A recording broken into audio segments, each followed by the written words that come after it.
Halo semuanya, ada banyak fungsi yang tersedia pada Microsoft Excel, dan pada video kali ini kita akan membahas mengenai fungsi matematik. Berikut beberapa fungsi matematik diantaranya. Yang pertama ada sum, yang kedua ada sum product, lalu ada max, min, and average, lalu ada round dan m round, dan lain-lainnya. Oke, yang pertama yaitu sum.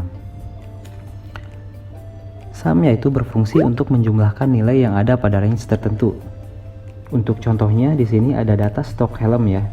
Nah, di mana data ini terdapat kode helm seperti ini, misalkan KYT min strip M, KYT strip L, ing strip M. Lalu di sini ada nama barang. Nama barang di sini saya mengambil gabungan dari kata helm spasi, lalu saya mengambil huruf KYT-nya yaitu menggunakan fungsi left dari B4 sebanyak 3 digit ya. Nah, ini menggabungkan ini menggunakan concatenate, dan left itu yang kita pernah bahas pada video sebelumnya yaitu mengenai fungsi teks ya. Jadi kita terapkan juga pada video kali ini. Lalu nama barang selalu ada ukuran. Nah, di sini ukuran saya ambil juga menggunakan dari data kode helm ini. Saya ambil dari sebelah kanan ya, dari sebelah kanan teks dari ini, yaitu menggunakan fungsi teks berupa right. Yang berada di sel B4 di sini berupa 1 digit sebelah kanan ini ya. Oke.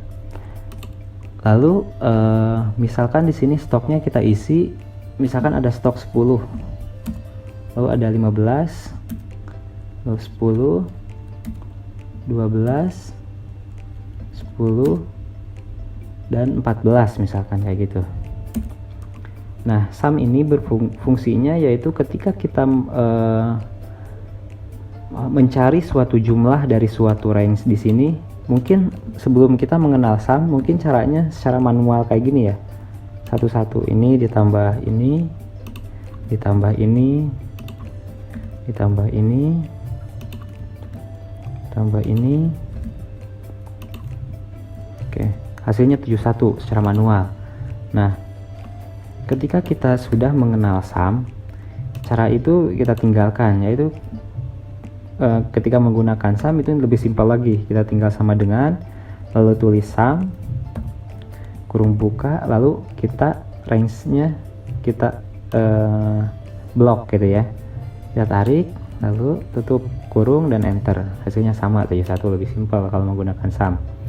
Nah, ada sum lainnya yang berfungsi lain juga. Ketika kita misalkan dihadapkan ketika kita harus mencari suatu jumlah helm, dengan ukuran M. Jadi ada jumlah tertentu dengan kriteria tertentu. Di sini ada satu kriteria yaitu ukurannya yang M, jumlah helmnya. Jadi jumlah helm yang ukurannya M itu kan ada ini sama ini ya, 10, 20 sama 30 kayak gitu. Nah, ketika untuk mencari jumlah helm, mencari sesuatu dengan satu kriteria ini, kita bisa menggunakan temennya sum ya, yang di sini bisa disebut yaitu sum if ya. Nah, di sini kan ada sum yaitu untuk jumlah yang tadi, ada sum if yaitu untuk mencari untuk menjumlahkan dengan satu karakter, dan ada yang sum if s untuk menjumlahkan lebih dari satu kriteria ya. Oke, di sini berhubung ada satu kriteria, jadi kita menggunakan sum if. Nah, sum if kita gunakan di sini. Lalu di sini kita pilih range-nya kita, yang ditanyakan kan ukurannya ya. Yang ditanyakan yaitu ukurannya yaitu ada di range ini nih, ukuran. Kayak kita pilih range-nya, lalu titik koma lagi, lalu kita pilih kriterianya. Di sini yang di kriteria yang dicari yaitu ukuran M, berarti kita tulis M di sini, M kayak gitu, lalu titik koma lagi, dan kita blok juga sum range-nya. sum range-nya itu kan yang ini jumlahnya nih, totalnya. Nah, sudah kayak gitu tutup kurung lalu enter, hasilnya 30 ya. Nah, terus yang kedua yaitu ada sum yang lain lagi, yaitu sum if s. Nah, sum if s ini digunakan ketika lebih dari satu kriteria. Di sini kan mencari jumlah helm KYT, jumlah helm KYT dengan ukurannya yang L. Berarti yang ini aja nih, yang ini enggak. Berarti ada 15. Jadi tinggal sama dengan sum if. Nah, yang ini pakainya karena lebih dari satu karakter. Kalau misalkan satu karakter pilih yang sum if, tapi kalau misalkan dicarinya lebih dari satu karakter, bukan karakter, kriteria, lebih dari satu kriteria, yaitu menggunakan sum if s kayak gitu. Nah, untuk sum if s ini agak beda ya untuk penulisan rumusnya. Nah, jadi kita pilih sum if s dulu, lalu sum range-nya dulu nih kita blok. Yang ini kan sum range-nya, lalu kita titik koma. Nah, lalu kita kriteria yang pertama. Kriteria range yang pertama yaitu kan helm KYT. Helm KYT ini ada jadi di nama barang. Kayak kita blok ini, titik koma lagi. Lalu kriterianya apa? Nah, kriterianya yaitu helm KYT. Helm KYT kayak gitu. Lalu titik koma lagi. Lalu kita pilih kriteria yang kedua. Kriteria kedua yang kita cari yaitu ukuran L. Nah, ukuran L ini adanya di sini. Berarti kita lock dulu, lalu titik koma, lalu kita apa yang dicari tadi kriteria di ukuran ini yaitu L. Kita tulis L di sini. Nah, selesai. Cuma 2 kriteria. Kalau misalnya 3 kriteria tinggal dilanjutkan saja. Oke, kita enter 15 hasilnya. Oke, sama ya, 15. Oke, yang kedua yaitu ada sum product. Sum product yaitu berfungsi untuk mengalihkan nilai-nilai yang ada dalam sebuah array, kemudian menjumlahkannya. Jadi dikalikan dulu dalam sebuah array lalu dijumlahkan hasil setiap perkalian itu. Nah, array yang digunakan itu minimal 2, maksimal 255 ya. Oke, untuk contohnya misalkan di sini ada data 1, data 2, data 3, data 4 kayak gitu ya. Nah, untuk data 1 ini ada 1 2 3 jumlahnya di sini udah pakai rumus sum. Jumlahnya yaitu 6, 1 ditambah 2 ditambah 3. Ini juga sama, jumlahnya 6. Terus ada data 3 yaitu jumlahnya 3. Dan ada data 4 jumlahnya 8. Nah, karena ABC ini dianggapnya 0 ya, karena ini bukan angka, ini karakter gitu ya, karakter abjad ya, karakter abjad. Nah, saya akan mencontohkan untuk sum product ini ke dalam 3 contoh penggunaan ya. Yang pertama yaitu misalkan kita pakai sum product. Nah, ini kita pilih. Lalu kita pilih array pertamanya. Misalkan array pertamanya array yang ini. Oke. Lalu di sini suruhnya titik koma. Setelah array pertama kita pilih titik koma. Lalu kita pilih array yang kedua. Dan array selanjutnya gitu ya. Kita pilih hanya 2 array aja untuk contoh yang pertama ini. Oke, kita pilih array yang kedua. Kita tutup. Oke, 10 ya hasilnya. Nah, jadi ini 10 itu dapatnya dari mana sih? Bukan dari 6 plus 6 juga, bukan. Jadi 10 ini secara manualnya itu seperti ini ya konsep dari sum product itu. Oke, jadi konsepnya itu dari ini ditambah ini, maaf dikali ya, dikali ini, lalu ditambah ini,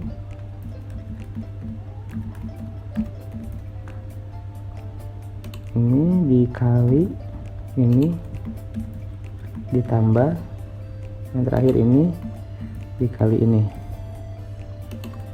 Nah, kayak gitu, 10 ya sama. Oke. Nah, contoh yang kedua, ketika misalkan ini hanya 2 array yang dikalikan, yang dikali dan tambah gitu ya, perkalian array. Nah, yang ini sama yang ini. Coba kita 3 misalkan ini sama ini. Nah, oke, kita cobain sum product.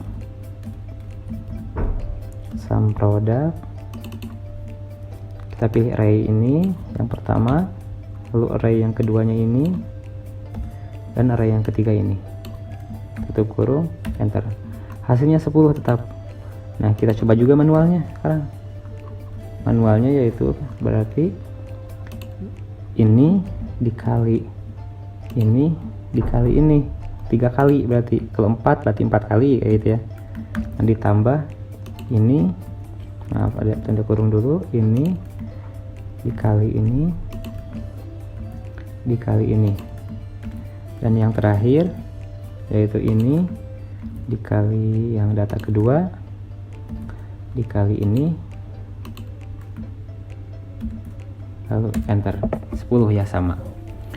Terus misalkan contoh penggunaan ketiga, ketika misalkan dalam data 1 dan data 2 sebagai array pertama, dan data 3 dan data 4 sebagai array kedua, misalkan kayak gitu. Dan dalam salah satu sel ini ada sel E4 yaitu sebagai bukan angka ya, tapi huruf gitu ya,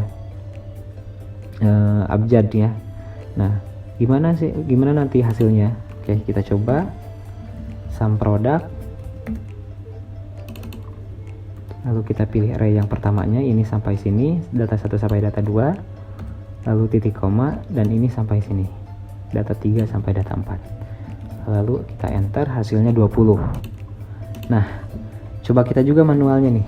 Coba kita manualnya, yaitu B3 ini dikali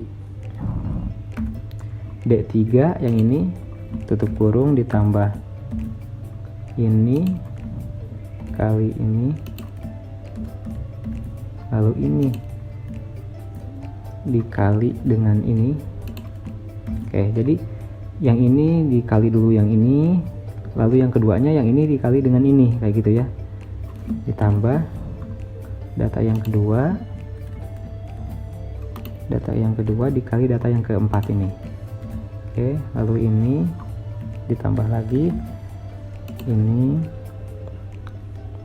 sorry ya, salah ya, ini dikali dengan yang data ini, tambah lagi ini dengan ini. Oke, selesai. Nah, di sini hasilnya values, hasilnya nggak ada hasilnya ya, karena nggak bisa. Kalau misalkan ini ada abjad kayak gini, dia nggak bisa dibaca. Jadilah itu gunanya sum product dalam perhitungan array ya, dalam perhitungan array. Nah, kalau misalkan ini di nolin sih hasilnya akan sama 20 seperti ini, karena dia dianggap angka kayak gitu. Nah, sedangkan kalau misalkan ABC ya, dia kalau misalkan secara manual dia gak akan muncul, tapi kalau misalkan memakai sum product itu untuk perkalian arraynya bisa dilakukan kayak gitu. Terus yang ketiga yaitu ada max, min, dan average. Apa itu max, min, dan average? Max yaitu untuk mencari nilai tertinggi dari suatu range, sedangkan min yaitu kebalikannya, yaitu untuk mencari nilai terendah dari suatu range, dan average yaitu untuk mencari nilai rata-rata dari suatu range. Oke, kita contoh di sini ada data nilai siswa. Yang pertama ada nama siswa, ada jurusannya, ada IPA sama IPS, dan ada kelasnya. Ada kelas IPA, kelas 12 IPA, kelas 12 IPA juga. Nah, ini kelas 11 IPA. Oke, kita masukkan contohnya nilainya, misalkan tuh ada 70, ada 80, ada 90, 80, 60, terus 70 ya. Oke, ini nilainya. Terus kalau misalkan kita mencari nilai tertinggi, kalau misalkan datanya ini banyak sampai ke bawah misalkan ya, itu kita kalau mencari nilai tertingginya berapa kan susah ya. Nah, dengan rumus Excel di sini gampang ya, tinggal max,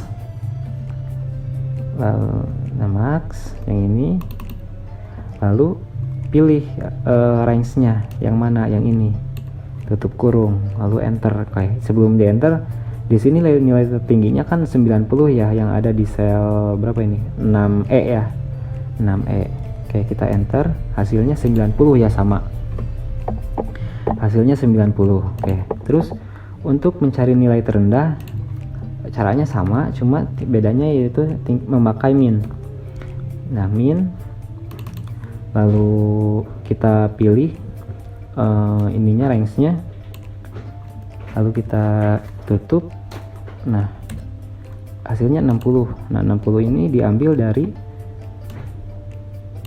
nilai terkecil dari range ini, yaitu 60 ya, benar.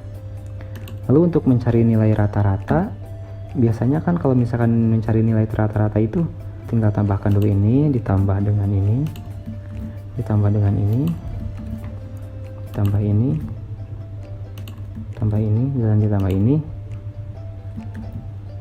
Oke, tutup kurung dulu ya ini, karena harus ditambahkan dulu, lalu dibagi dengan jumlah datanya berapa? 1, 2, 3, 4, 5, 6. Ada 6 data, hasilnya 75. Oke, cara seperti ini kan ribet juga ya, satu-satu kita klik gitu ya. Nah, kalau misalkan memakai fungsi rata-rata, yaitu menggunakan average, kita tulis average. Nah, kita pilih range-nya. Nah, range-nya yaitu yang ini, tutup. Nah, enter, 75, hasilnya sama. Nah, lalu ada kasus lain, misalkan nilai rata-rata siswa jurusan IPA. Nah, kalau misalkan nilai rata-rata siswa jurusan IPA, berarti ada kriteria tertentu yang harus dicari gitu ya, yaitu kriterianya kriteria IPA. Oke, untuk kriteria IPA jumlah rata-ratanya kan ini ya, 70 ditambah 80 tambah 90 lalu dibagi 3 gitu ya. Nah, kalau memakai fungsi average, yaitu ada average yang lain ya, average. Nah, ada average if dan ada average if s. Nah, untuk average if yaitu untuk mencari satu kriteria, sedangkan untuk average if s yaitu untuk mencari yang lebih dari satu kriteria gitu ya. Nah, ini berhubung satu kriteria, berarti kita coba untuk menggunakan average if, lalu kita pilih range-nya. Range-nya yang kita cari kriteria yaitu jurusan, berarti kriteria jurusan ini, lalu titik koma. Nah, kriterianya apa yang dicari?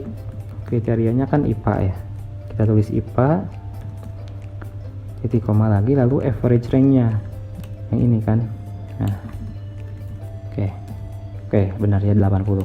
Kasus yang terakhir yaitu ketika harus mencari rata-rata dengan lebih dari satu kriteria. Di sini ada 2 kriteria ya, jurusan IPS kelas 12, berarti ada rata-rata dari ini.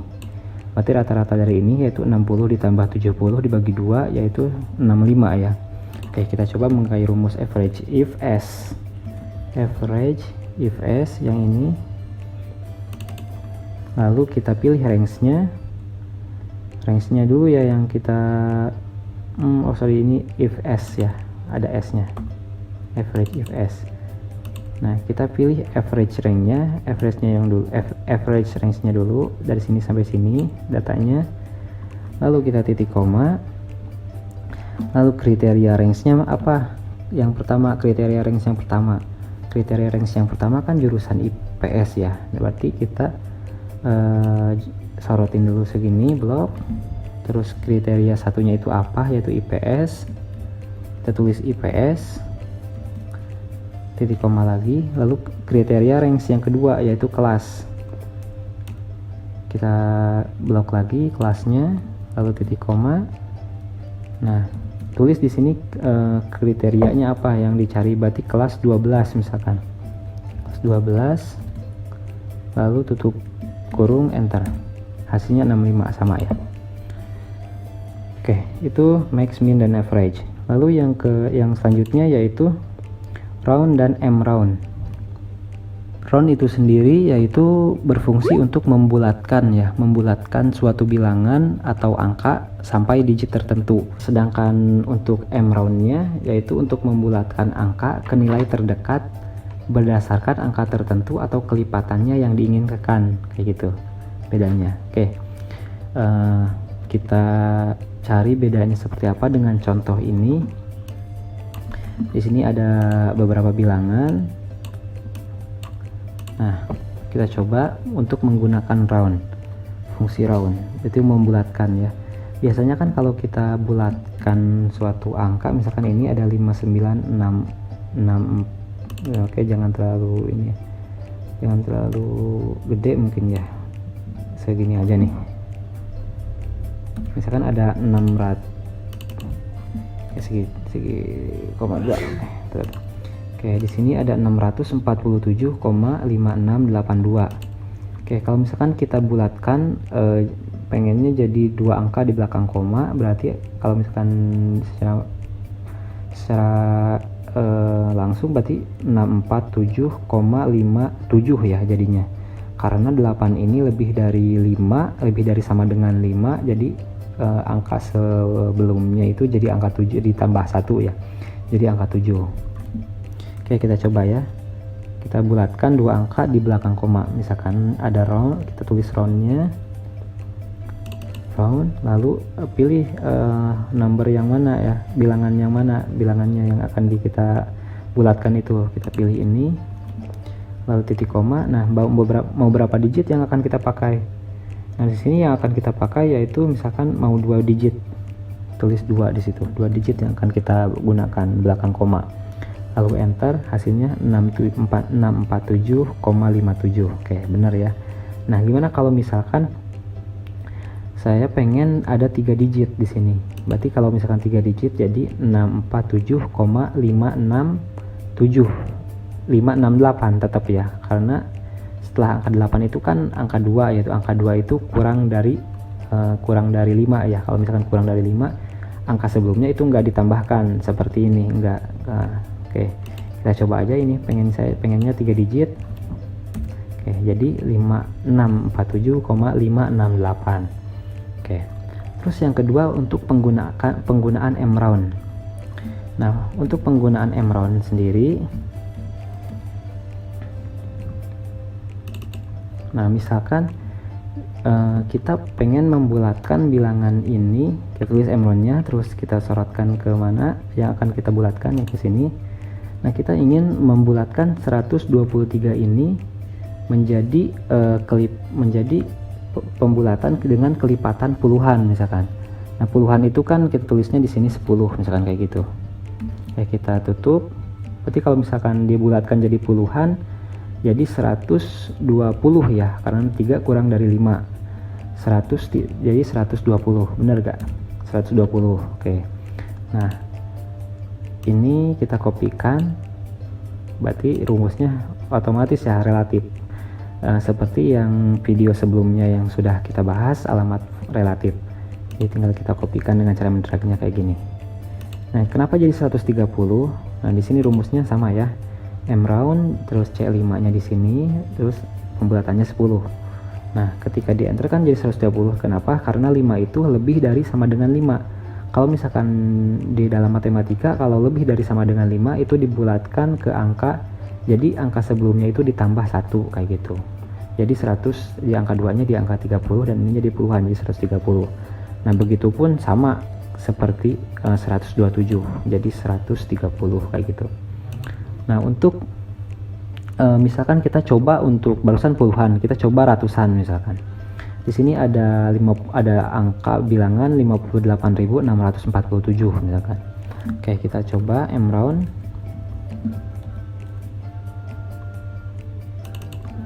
Terus nomornya yang ini, kita coba yang ratusan.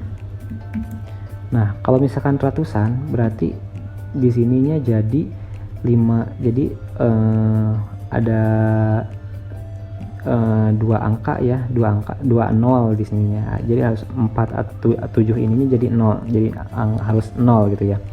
Nah, berhubung angka 4 ini angka 4 ini kurang dari 5, berarti di yang 600 ini tetap jadi 600 kayak gitu ya. Oke, kita coba. Nah, jadi tetap 600 ya, 58 600, karena 4-nya itu kurang dari 5 kayak gitu. Nah, sedangkan kalau misalkan kita coba yang ribuan, jadi ada 3 nol ya setelah dibulatkannya. Nah, di sini kan 3 nol. Nah, di sini berhubung 6 ini lebih dari sama dengan 5, berarti angka 8 ini ditambah 1. Jadi 59.000 ya. Bener gak? Oke, bener ya, 59.000. Oke, itu untuk penggunaan round dan M round untuk pembulatan angka. Nah, yang terakhir yaitu ada lainnya. Yang pertama yaitu ada SQRT ya, yaitu untuk menghasilkan nilai akar pangkat 2 ya. Nah, contoh misalkan kita tulis dulu, misalkan di sini ada akar yang mana ya, akar. Nah, misalkan ini ada, kita coba misalkan contohnya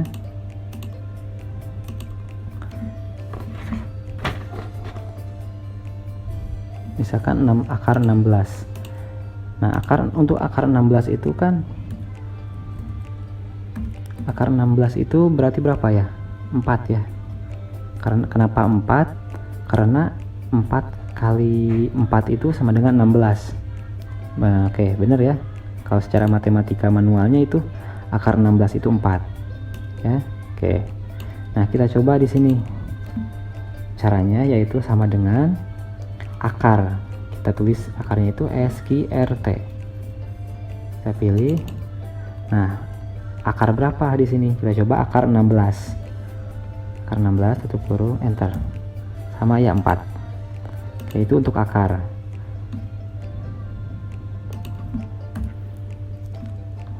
Lalu yang kedua ada log.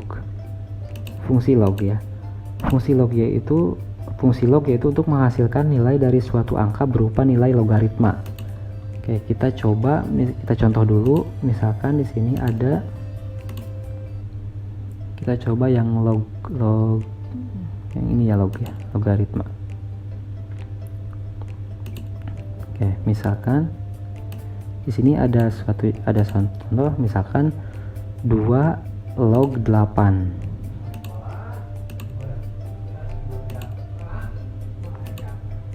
2 log 8.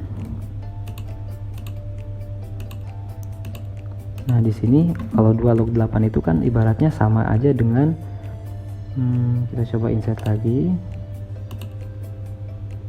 lognya ini. Oke.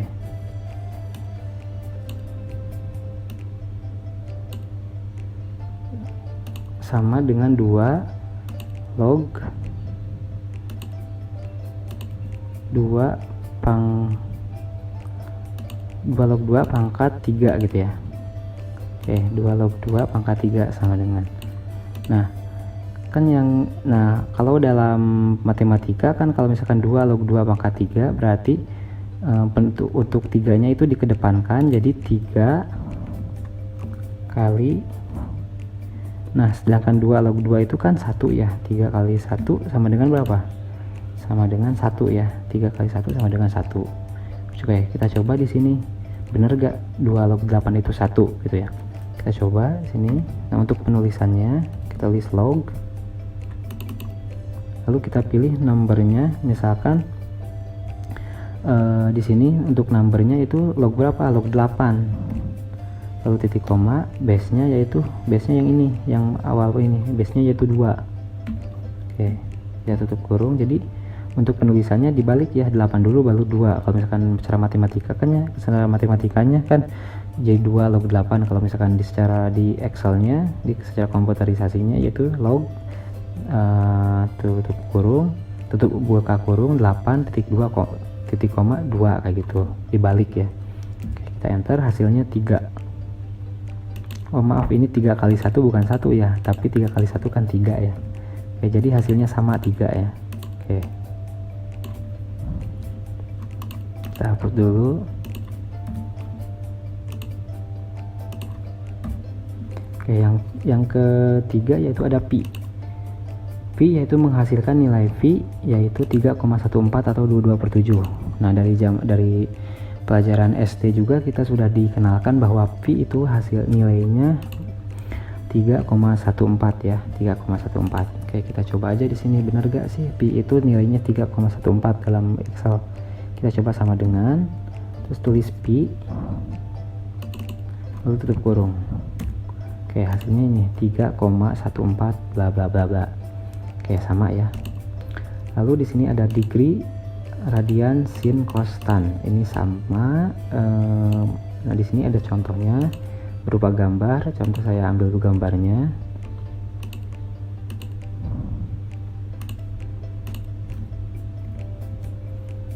Oke. Nah, saya contohkan di sini. Misalkan kita tulis dulu degree, kita tulis dulu degree, lalu range degree. Nah, degree angle-nya, sudutnya misalkan yang ini nih, yang 0 misalkan ya, yang 0. Nah, hasilnya 0 derajatnya. Jadi degree itu yaitu untuk merubah nilai sudut radian menjadi derajat. Nah, merubah sudut radian ini menjadi derajat gitu ya. Ini akan barusan degree 0, berarti derajat. Kalau dikembalikan ke derajat jadi 0. Nah, coba untuk yang ini nih, yang 30 misalkan, bener gak? Berarti V per 6, bener gak hasilnya 30? Kita coba di sini. Berarti kita tulis P,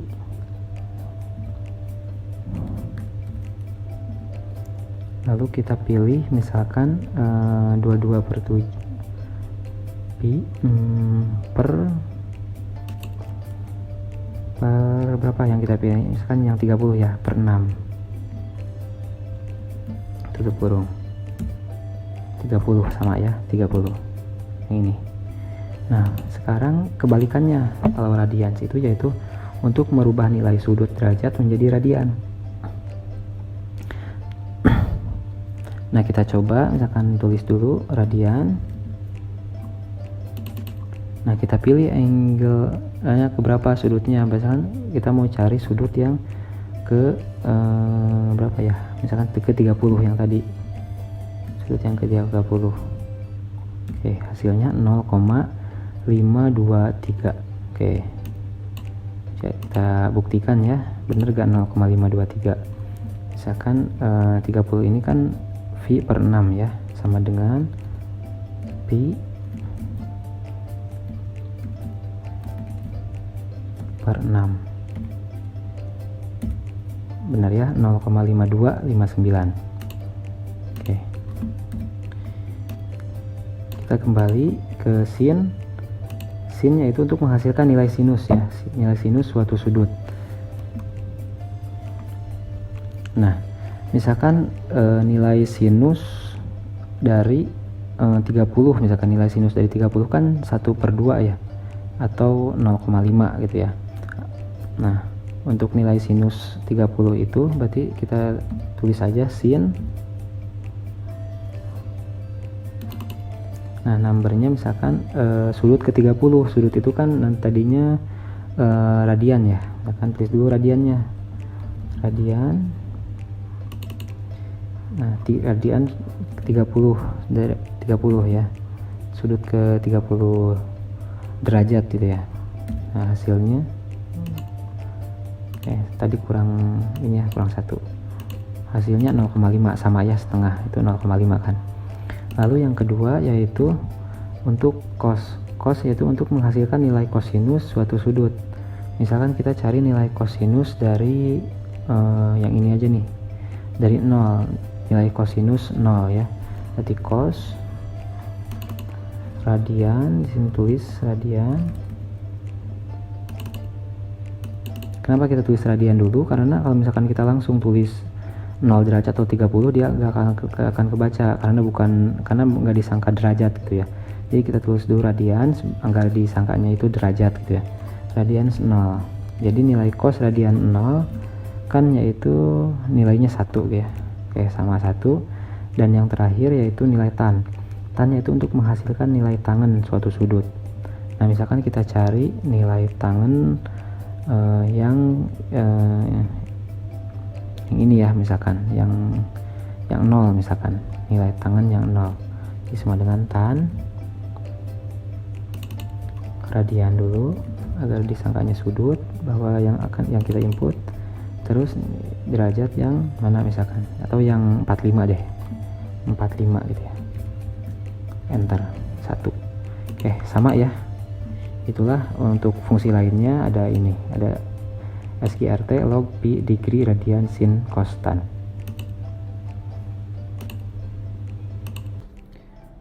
So that's all from me and thank you.